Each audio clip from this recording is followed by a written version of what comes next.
Stated Clearly is funded by our viewers on patreon.com/statedclearly.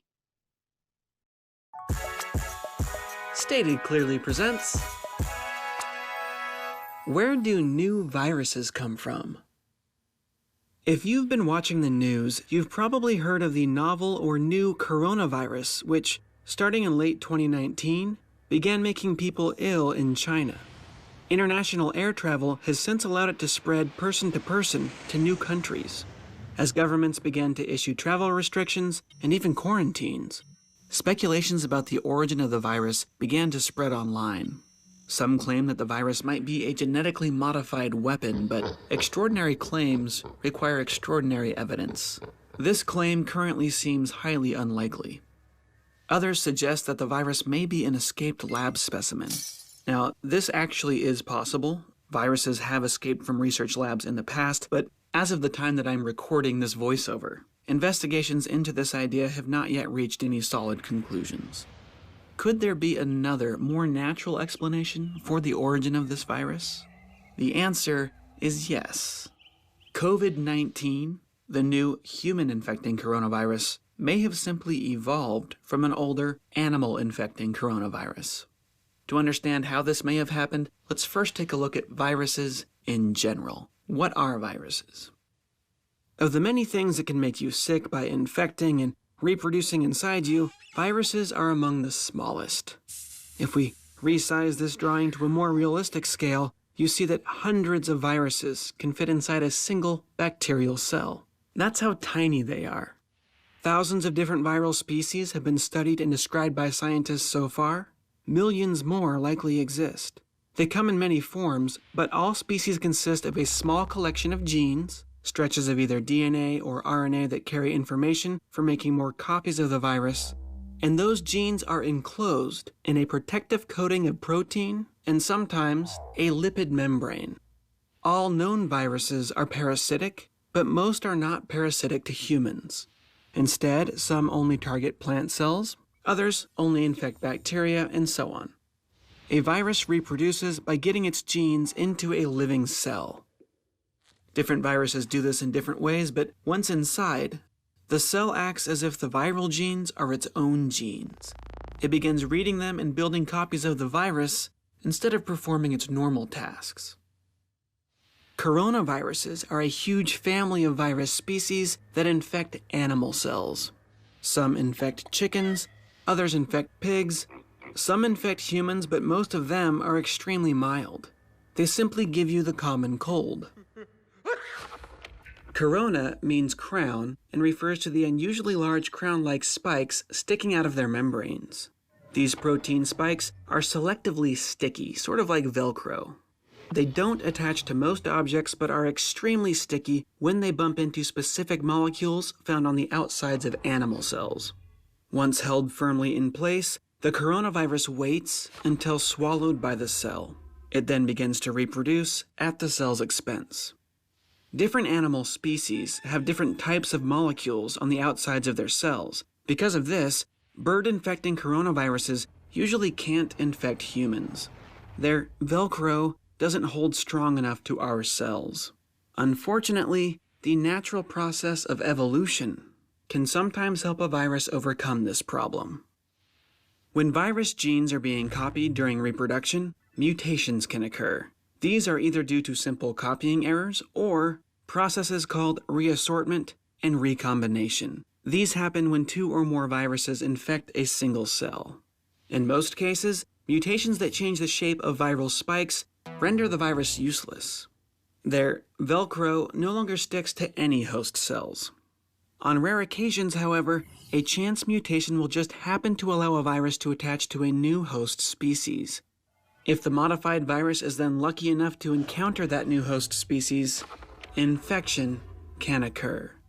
We call this a spillover infection. The virus has spilled over into a new type of host.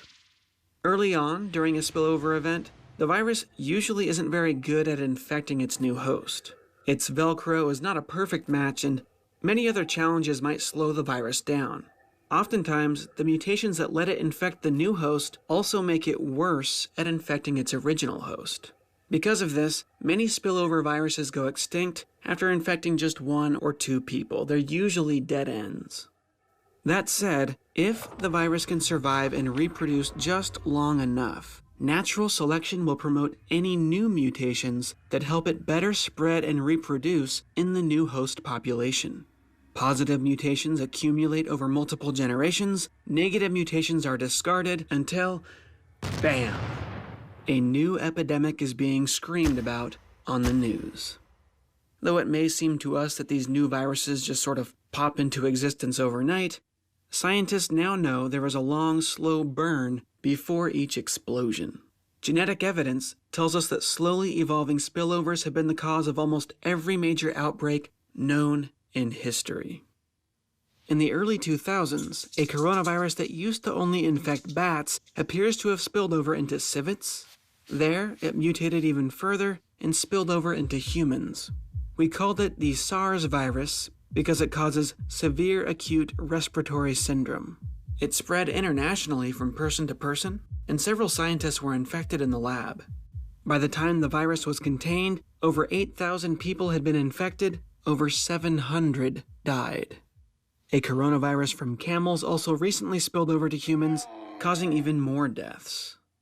Coronaviruses are not the only types of animal viruses that can adapt to new hosts. HIV spilled over from chimps, most likely when someone cut themselves while preparing chimp meat for dinner. The swine flu came partly from pigs, but we think it actually evolved through a recombination with a pig virus and a bird virus. The 1918 Spanish flu, the big one that devastated populations all around the world, may have spilled over from chickens. While the evidence is not yet conclusive, the new coronavirus might just be one more example of normal evolution. A very similar virus has been found in bats, and another was recently discovered in pangolins. These animals are endangered, they're protected, but they're often used illegally for food, rituals, and alternative medicine in the region where COVID-19 first broke out. Now, there are serious people checking to make sure that the virus did not come from a lab, either by accident or on purpose. After all, the technology to genetically modify viruses really does exist, but it's important to understand that the normal process of descent with modification, acted upon by natural selection, really does produce new viruses. It happens naturally. The chance of a virus evolving to successfully infect a new species is extremely low, but there are over 7.5 billion people on this planet. Most of us interact with animals on a daily basis. We keep them as pets, we eat them as food. This means that, as unlikely as spillover infections might be, there are billions of opportunities for one to take hold every single day. Add this to the fact that the entire world is now connected through international flights, and you realize that what happens in Vegas doesn't actually stay in Vegas, at least not the way that it used to. Luckily, we have international groups like the World Health Organization and various centers for disease control to help contain outbreaks when they happen. With international cooperation, we have prevented many catastrophes in the past, and we will prevent many more in the future, so long as our species continues to work together. So, in summary, where do new viruses come from? In most cases, new viruses evolve from old viruses. Stopping the spread of new viruses requires international cooperation. For up-to-date, accurate information on the risks, visit the World Health Organization website at who.int. I am John Perry, and that is the novel coronavirus, stated clearly.